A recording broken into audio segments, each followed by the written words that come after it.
One eternity later. Hi guys, വണക്കം, നമസ്കാരം, നമസ്തേ. ഞാൻ നിങ്ങളുടെ ശ്രീഹരി നോട്ട് റിവ്യൂ എന്ന സീരീസിൻ്റെ പുതിയൊരു എപ്പിസോഡിലേക്ക് നിങ്ങൾക്ക് എല്ലാവർക്കും സ്വാഗതം. ഈ വൃത്തികെട്ട ശബ്ദം ഞാൻ എവിടെയോ ഇത് എവിടെയായിരുന്നു സാർ ഇത്ര നേരം? ഇനി തപ്പാ തലം ബാക്കിയൊന്നുമില്ല.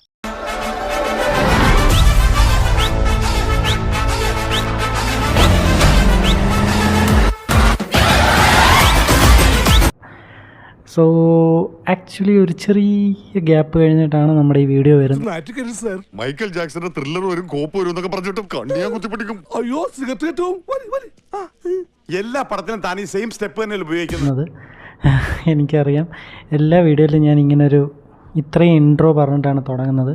പിന്നെ ഞാൻ പറയും അടുത്ത വീഡിയോ തൊട്ട് നമുക്ക് റെഗുലറായിട്ട് ചെയ്യാമെന്ന്. പക്ഷേ പലപ്പോഴും അത് നടക്കാറില്ല. സോ ആദ്യമേ അതിനൊരു മാപ്പ് പറഞ്ഞോട് തുടങ്ങുന്നു.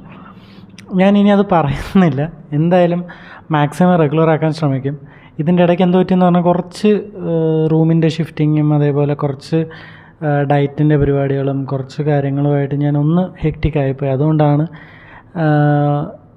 വീഡിയോസ് ഭയങ്കരമായിട്ട് ലാഗായത്. ഇനി എന്തായാലും അതിന് ശ്രമിക്കും എന്ന് ഞാൻ പറയുന്നു. അപ്പം ഇന്നത്തെ വീഡിയോയിൽ ഞാൻ പറയാൻ പോകുന്നതെന്ന് പറഞ്ഞാൽ 3 സിനിമകളെക്കുറിച്ചാണ്. ആദ്യത്തെ സിനിമ ഓൾമോസ്റ്റ് ഇപ്പോൾ എല്ലാവരും ഈ ഒരു ടൈം കൊണ്ട് തന്നെ കണ്ടിരിക്കും. ഇതൊരു കന്നഡ സിനിമയാണ്, പക്ഷേ ഡബ് ചെയ്ത് എല്ലാ ലാംഗ്വേജിലും വന്നിട്ടുണ്ട്. ഋഷഭ് ഷെട്ടി, രുക്മിണി വസന്ത്, ജയറാമേട്ടൻ എന്നിവർ പ്രധാന കഥാപാത്രങ്ങൾ അവതരിപ്പിക്കുന്ന ഋഷഭ് ഷെട്ടി തന്നെ ഡയറക്റ്റ് ചെയ്ത് എഴുതിയ സിനിമയാണ് Kantara the chapter 1 A legend. ആദ്യമേ എനിക്ക് ആക്ച്വലി ഈ സിനിമ ഞാൻ ഇന്നലെയാണ് കണ്ടത്. അതിന് ആക്ച്വലി എനിക്ക് ഭയങ്കരമായിട്ടൊരു വിഷമമുണ്ട്. കാരണം ഇന്നലെ കാണുന്ന സമയത്ത് എനിക്ക് ഒരുമാതിരി സ്റ്റോറിയുടെ പ്ലോട്ടാണെങ്കിലും കോൺസെപ്റ്റ് ആണെങ്കിലും അതിനെക്കുറിച്ചൊരു ഐഡിയ ഉണ്ടായിരുന്നു. ഐഡിയ ഇൻ ദ സെൻസ് അതിന് എന്തൊക്കെയാണ് അതിനകത്തെ കണ്ടൻസ് എന്നുള്ളതിനൊക്കെ ഒരു സ്പെസിഫിക് ആയിട്ട് എനിക്കൊരു പെർസ്പെക്റ്റീവ് എൻ്റെ ഉണ്ടായിരുന്നു. പക്ഷേ ഇത് ഫസ്റ്റ് ഷോ കണ്ടവർക്ക് it would have been a treat. കാരണം ഇതിൻ്റെ ഫ്രെയിമിംഗ് ആണെങ്കിലും ഇതിൻ്റെ ക്യാമറ വർക്ക് ആണെങ്കിലും ഇതിൻ്റെ ആ ഒരു സ്റ്റോറി പ്ലോട്ടാണെങ്കിലും ആ ഒരു കോൺസെപ്റ്റിനെ അവർ ഒരു രീതിയിലും ഡൈല്യൂട്ട് ആക്കാതെ അല്ലെങ്കിൽ ഒരു ഡിസോൾവിങ് ഇത് കൊടുക്കാതെ നല്ല സ്പെസിഫിക്കായിട്ട് നമുക്ക് സ്ക്രീനിൽ കാണിച്ചു തന്നതിനും ആ ഒരു ആംബിയൻസ് ഇതെല്ലാം വർത്ത് എ വാച്ചാണ്. ഇത് നമ്മൾ തിയേറ്ററിൽ പോയി കാണാൻ എന്താണ് കാരണം എന്ന് പറഞ്ഞാൽ ഇതെല്ലാം അതിൻ്റെ കാരണങ്ങളാണ്.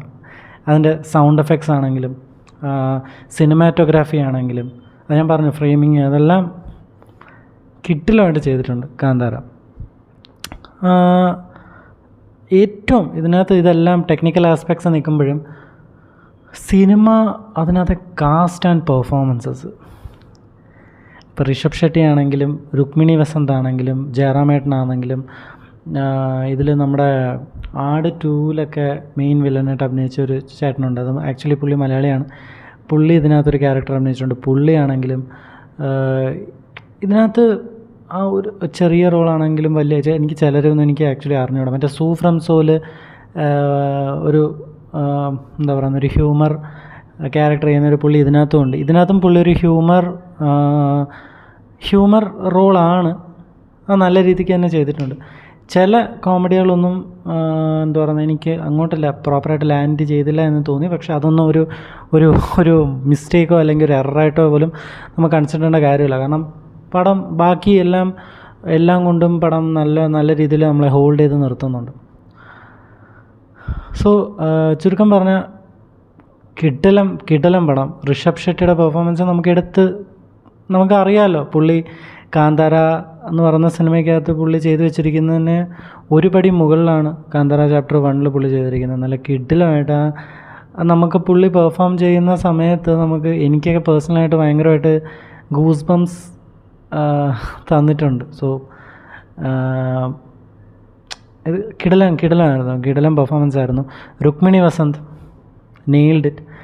എനിക്കിതിൽ ഏറ്റവും സന്തോഷം തോന്നി അല്ലെങ്കിൽ ഈ സിനിമയെക്കുറിച്ച് ഒരു വീഡിയോ ചെയ്യണമെന്ന് തോന്നിയ മെയിൻ കാരണം ജയറാമേട്ടനാണ്. കാരണം ജയറാമേട്ടൻ ഒരു കാലത്ത് നല്ല ഇപ്പോഴും പുള്ളി സിനിമയിൽ സജീവമായിട്ട് തന്നെ ഉണ്ട്. പക്ഷേ 90s-ലൊക്കെ പുള്ളിയുടെ സിനിമകളായിരുന്നു നമുക്കൊരു സ്ട്രെസ് ബസ്റ്ററോ അല്ലെങ്കിൽ ഒരു ഉത്സവത്തിനോ അല്ലെങ്കിൽ ഏതെങ്കിലും ഒരു ഫെസ്റ്റീവ് സീസണിൽ തിയേറ്ററിൽ പോയി കാണാൻ പറ്റുന്നത് ജയറാമേട്ടൻ, ദിലീപ് അങ്ങനെയുള്ള സിനിമകളാണ്. ഫാമിലിയോടെ നമുക്ക് പോയി കാണാൻ പറ്റുമെന്ന് ഉറപ്പുള്ള. അപ്പം ആ ജയറാമേട്ടനെ മലയാളം തമിഴിൽ നല്ല രീതിയിൽ ഉപയോഗിച്ചിട്ടുണ്ട്. പക്ഷേ അപ്പോൾ അത് കഴിഞ്ഞിട്ടുള്ള ലാംഗ്വേജിൽ എഫക്റ്റീവായിട്ട് ഉപയോഗിച്ചിട്ടുണ്ടോ എന്ന് ചോദിച്ചാൽ ഇപ്പോൾ റീസെൻറ്റ് സിനിമകളിൽ എനിക്കങ്ങനെ തോന്നിയിട്ടില്ല. അതിലൊരു വിഷമം എനിക്കുണ്ടായിരുന്നു. ഇപ്പോൾ ഗെയിം ചേഞ്ചർ കണ്ടപ്പോഴാണെങ്കിലും വൈകുണ്ഠപുരം എന്ന് പറയുന്ന സിനിമയിൽ പുള്ളിക്കൊരു അച്ഛൻ റോളാണ്. അതിൽ പിന്നെ ഉണ്ട്, കുഴപ്പമില്ല. പക്ഷേ എന്താ പറയുന്നത്, ഇപ്പോൾ റീസെൻ്റായിട്ട് മഹേഷ് ബാബുവിൻ്റെ പടത്തിലും പുള്ളി ഉണ്ടായിരുന്നു. അപ്പോൾ എനിക്ക് അതിൽ അത്ര ഒരു ഭയങ്കര ഒരു എന്താ പറയുന്ന ഒരു സിഗ്നേച്ചർ ലൈക്ക് ജയറാമേട്ടൻ്റെ ഒരു സിഗ്നേച്ചറുള്ള റോളാണോ അല്ലെങ്കിൽ ജയറാമേട്ടൻ എന്തെങ്കിലും ചെയ്യാൻ പറ്റിയ റോളാണോ. സോ അങ്ങനെ വരുമ്പോൾ എനിക്കൊരു വിഷമം ഉണ്ടായിരുന്നു. പക്ഷേ ആ വിഷമമെല്ലാം കാന്താരം എന്ന് പറഞ്ഞ സിനിമയിൽ മാറി. എൻ്റെ അമ്മ ജയറാമേട്ടൻ പൊളിയാണ്. ഞാനൊന്നും പറയുന്നില്ല, കാരണം ഇത് കാണാത്തവരുണ്ടെങ്കിൽ തീർച്ചയായിട്ടും തിയേറ്ററിൽ പോയി കാണാൻ ശ്രമിക്കുക. ഇറ്റ്സ് ഡെഫിനറ്റ്ലി എ തിയേറ്റർ വാച്ചാണ്. സോ അത് ഒന്നാമത്തെ പടം. രണ്ടാമത്തെ പടം അത് ഞാൻ എൻ്റെ അഭിപ്രായം പറയുമ്പോൾ പലർക്കും മിക്സഡ് അഭിപ്രായങ്ങൾ വരുമെന്ന് ഉറപ്പോടെ തന്നെ ഞാൻ പറയട്ടെ. വരുൺ ധവാൻ, ജാൻവി കപൂർ, രോഹിത് അഷ്റഫ്, അതേപോലെ സാനിയ മൽഹോത്ര എന്നിവർ പ്രധാന കഥാപാത്രങ്ങളെ അവതരിപ്പിച്ച സണ്ണി സംസ്കാരിക്ക് തുളസി കുമാരി എന്ന് പറഞ്ഞ സിനിമയാണ്. അത് റൊമാൻറ്റിക് കോമഡി പരിപാടിയാണ്. എന്നോട് എങ്ങനെയുണ്ടെന്ന് ചോദിച്ചാൽ എൻ്റെ ഒപ്പീനിയൻ എനിക്ക് പടം ഇഷ്ടപ്പെട്ടു ആക്ച്വലി. പൊതുവേ ഉള്ള ബോളിവുഡിലെ ചില വേണ്ടാത്ത കോമഡികൾ ഇതിനകത്തുണ്ടെങ്കിലും, ചില ഹ്യൂമർ സിറ്റുവേഷൻ ഉണ്ടെങ്കിലും, ഫോഴ്സ്ഡ് ഹ്യൂമർ ഉണ്ടെങ്കിലും, ചില ബോഡി ഷേമിങ് ഹ്യൂമർ ഉണ്ടെങ്കിലും, ആസ് എ ഹോൾ എങ്ങനെയുണ്ട് അല്ലെങ്കിൽ കണ്ടിരിക്കാൻ പറ്റുന്നൊരു മൂവിയാണോ എന്ന് ചോദിച്ചാൽ ഞാൻ തീർച്ചയായിട്ടും അതേന്ന് പറയും. കാരണം നല്ലൊരു പടമാണ്. ഇതിനകത്ത് എനിക്ക് തോന്നിയൊരു സേവിങ് ഗ്രേസ് എന്ന് വേണമെങ്കിൽ പറയാവുന്നത് വരുൺ ധവാൻ്റെ പെർഫോമൻസ് തന്നെയാണ്. കാരണം വരുൺ ധവാൻ ഇതിനകത്ത് ചെയ്യുന്ന ചില കാര്യങ്ങൾ അല്ലെങ്കിൽ ചില മാനറിസംസ് ആണെങ്കിലും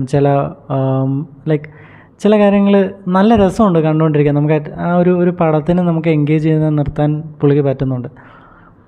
എനിക്ക് പൊതുവേ വരുൺ ധവാൻ ഇഷ്ടമാണ്. ബട്ട് ഈ സിനിമയിൽ പുള്ളി നല്ല രീതിക്ക് ചെയ്തിട്ടുണ്ട്. പിന്നെ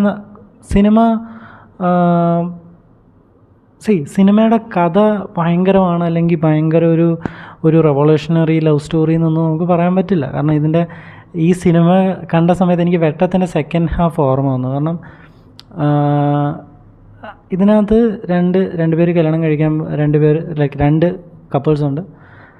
രണ്ടുപേരും പ്രണയിക്കുകയാണ്. ട്രെയിലറിൽ പറഞ്ഞ കാര്യം തന്നെയാണ്, രണ്ടുപേരും പ്രണയിക്കുന്നു. പക്ഷേ ഒരു പോയിന്റിൽ രണ്ട് കപ്പിൾസും ബ്രേക്കപ്പ് ആവുന്നു. ആ ബ്രേക്കപ്പ് ആയ രണ്ട് കപ്പിളിൽ സാനിയ മൽഹോത്ര, രോഹിത് അഷ്റഫ് കല്യാണം കഴിക്കാൻ തീരുമാനിക്കുന്നു. എന്നാൽ തൻ്റെ കാമുകയും തിരിച്ചു പിടിക്കുമെന്ന ഒരു മിഷനോടെ വരുൺ ധവാൻ ആൻഡ് ജാൻവി കപൂർ അവർ ചേർന്നിട്ട് ഈ കല്യാണം മുടക്കാൻ ചെല്ലുന്നു.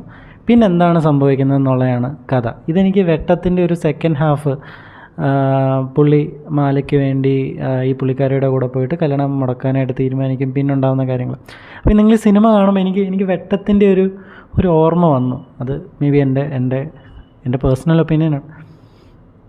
അപ്പം പൊതുവേ നല്ലൊരു പടമാണ്.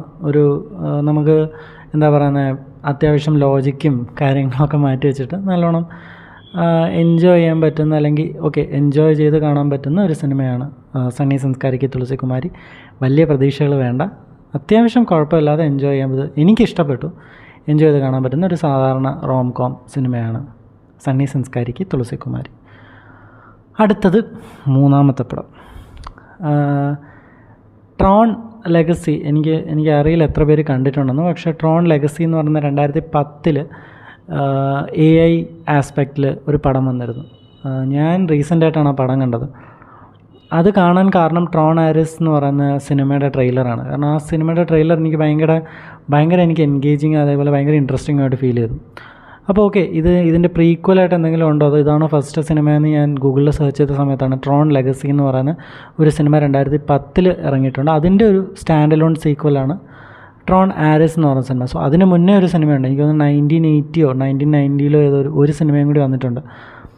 അത് ഞാൻ കണ്ടിട്ടില്ല. പക്ഷേ ട്രോൺ ലെഗസി ഞാൻ കണ്ടു. അപ്പോൾ ഞാൻ കണ്ടപ്പോൾ ഞാൻ വിചാരിച്ചു, കാരണം ട്രോൺ ആരിസ് കണ്ടിട്ടാണ് ഞാൻ ട്രോൺ ലെഗസി കാണുന്നത്. അപ്പം ആ ട്രോൺ ലെഗസി ഒരു പ്രോപ്പർ എൻഡിങ് ആണ് കൊടുത്തിരിക്കുന്നത് ആ സിനിമയ്ക്ക്. നിങ്ങളെ സിനിമ കണ്ടാൽ എനിക്ക് തോന്നിയത് ഒരു പ്രോപ്പർ എൻഡിങ്, കഴിഞ്ഞു. പിന്നെ എന്തിന് എനിക്ക് തോന്നുന്നു 2010 ഇറങ്ങിയിട്ട് 25 ഒരു ഓൾമോസ്റ്റ് ഒരു 15 ഇയേഴ്സ് കഴിഞ്ഞിട്ട് എന്തിന് ഈ സിനിമയുടെ ഒരു സീക്വൽ വരുന്നു എന്ന് പറഞ്ഞാൽ അതിൽ പറഞ്ഞിരിക്കുന്ന AI എന്ന് പറയുന്ന പേഴ്സ്പെക്റ്റീവ് ഇന്ന് നമ്മളെല്ലാവരും സംസാരിച്ചുകൊണ്ടിരിക്കുന്ന ഒരു ടെക്നോളജിയാണ് AI ടെക്നോളജി. അതിൻ്റെ കാര്യങ്ങളെല്ലാം നമുക്ക് ഒരുവിധം അറിയാം, നമുക്ക് ഡിസ്കസ് ചെയ്തുകൊണ്ടിരിക്കുന്ന കാര്യം. അപ്പോൾ ആ ഒരു ആസ്പെക്റ്റിൽ അല്ലെങ്കിൽ ആ ഒരു പേഴ്സ്പെക്റ്റീവിൽ ഈ സിനിമയ്ക്ക് നല്ല പ്രാധാന്യമുണ്ട്. ആ ഒരു ആസ്പെക്റ്റിലാണ് ഈ സിനിമ നമ്മളോട് സംസാരിക്കുന്നത്. 15 വർഷങ്ങൾക്ക് ശേഷം എന്താണ് സംഭവിക്കുന്നതെന്നുള്ള ഒരു ഫിക്ഷണലൈസ് ആയിട്ടുള്ളൊരു സ്റ്റോറി ബോർഡിലാണ് ഈ സിനിമ വരുന്നത്. എനിക്കൊരു ഫൺ വാച്ചായിരുന്നു. അത്യാവശ്യം നല്ലൊരു പടമായിട്ട് എനിക്ക് തോന്നി. ഞാൻ 3D ആണ് കണ്ടത്. നല്ലൊരു സംഭവം പരിപാടിയായിട്ടാണ് എനിക്ക് തോന്നിയത്. ഇതിനകത്ത് ഹാക്കിങ്ങിൻ്റെ ഒരു പോർട്രയിൽ അവർ ചെയ്യുന്നുണ്ട്. ഹാക്കിംഗ് ചെയ്യുന്നു എന്ന് പറയുമ്പം നമുക്ക് കാണിച്ചു തരുന്ന ഒരു പോർട്രയിലുണ്ട്. അതെനിക്ക് ഭയങ്കരമായിട്ട് ഇഷ്ടപ്പെട്ടു. ഒരു ഫണ്ണായിരുന്നു അത്. അന്ന് നമ്മൾ വിചാരിക്കാം ഓക്കെ ഇപ്പം ഇങ്ങനെയാണ്, ഓക്കെ ഇത് കഴിഞ്ഞിട്ട് ഇങ്ങനെയാണ്, അപ്പോൾ അങ്ങനെയാണ് എന്നൊക്കെ പറഞ്ഞിട്ട് ഒരു പോർട്രയിലുണ്ട്. പടം അത്യാവശ്യം കൊള്ളാവുന്നൊരു പടമാണ്, കണ്ടിരിക്കാൻ പറ്റുന്ന. തിയേറ്ററിൽ നിങ്ങൾ ട്രോണിലേക്ക് ഇത് കാണാൻ പോവുകയാണെങ്കിൽ എൻ്റെ ഒരു സജഷൻ ആയിരിക്കും ട്രോൺ ലെഗസി എന്ന് പറയുന്ന ആ സിനിമ കണ്ടിട്ട് ഇതൊന്ന് എക്സ്പീരിയൻസ് ചെയ്യാൻ ശ്രമിക്കുക. അല്ലാതെ നിങ്ങൾ കണ്ടാൽ ചിലപ്പം ചില പോർഷനൊക്കെ അല്ലെങ്കിൽ ചില ഒരു 1-2 പേര് വരുമ്പോൾ എന്താണിത്, ഇയാൾ എന്താണ് ചെയ്തതെന്നൊക്കെ ഉള്ളതിൻ്റെ ഒരു ചെറിയ ഡൗട്ട് അടിക്കും. അപ്പോൾ അതടിക്കാതിരിക്കാൻ തീർച്ചയായിട്ടും ആ ഒരു ട്രോൺ ലെഗസി എന്ന് പറയുന്ന പടം കണ്ടിട്ട് ഈ പടം കാണാൻ പോയാൽ നല്ലൊരു എക്സ്പീരിയൻസ് ആയിരിക്കുമെന്ന് എനിക്ക് തോന്നുന്നു. അത് ഇതിൻ്റെ പേഴ്സണൽ ഒപ്പീനിയനാണ്. ഇനി ഈ 3 സിനിമകളെ കുറിച്ച് പറഞ്ഞത് എൻ്റെ തീർച്ചയായിട്ടും പേഴ്സണലായിട്ടുള്ള ഒപ്പീനിയനാണ്. നിങ്ങൾക്ക് ഈ സിനിമ എങ്ങനെ ആയിരിക്കും എന്നുള്ളത് നിങ്ങൾ കണ്ടിട്ടുള്ളവരാണെങ്കിൽ തീർച്ചയായിട്ടും കമൻറ്റിൽ രേഖപ്പെടുത്തുക. ഇനിയും ഇതേപോലുള്ള വീഡിയോസ് നിങ്ങളുടെ മുമ്പിൽ ഞാൻ നേരത്തെ തന്നെ എത്തിക്കും എന്ന ഉറപ്പോടെ ഞാൻ ഈ വീഡിയോ സൈൻ ഓഫ് ചെയ്യുന്നു. നിങ്ങൾക്ക് ഈ വീഡിയോ ഇഷ്ടപ്പെട്ടെങ്കിൽ തീർച്ചയായിട്ടും ലൈക്ക് ചെയ്യുക, സബ്സ്ക്രൈബ് ചെയ്യുക. ഇതേപോലുള്ള മോർ വീഡിയോസിന് വേണ്ടി സബ്സ്ക്രൈബ് ചെയ്താൽ നിങ്ങൾക്ക് ഇനിയും ഇതേപോലുള്ള വീഡിയോസ് നിങ്ങളുടെ അടുത്തോട്ട് വരും. അതേപോലെ നിങ്ങളുടെ ഫ്രണ്ട്സിന് ഇഷ്ടപ്പെടും അല്ലെങ്കിൽ നിങ്ങൾക്ക് അറിയാവുന്ന ആർക്കെങ്കിലും ഇതേപോലത്തുള്ള വീഡിയോസ് ഇഷ്ടപ്പെടുമെന്നുണ്ടെങ്കിൽ അവർക്കും തീർച്ചയായിട്ടും ഷെയർ ചെയ്യുക. സോ അടുത്ത വീഡിയോ ആയിട്ട് കാണുന്നവരെ ബൈ.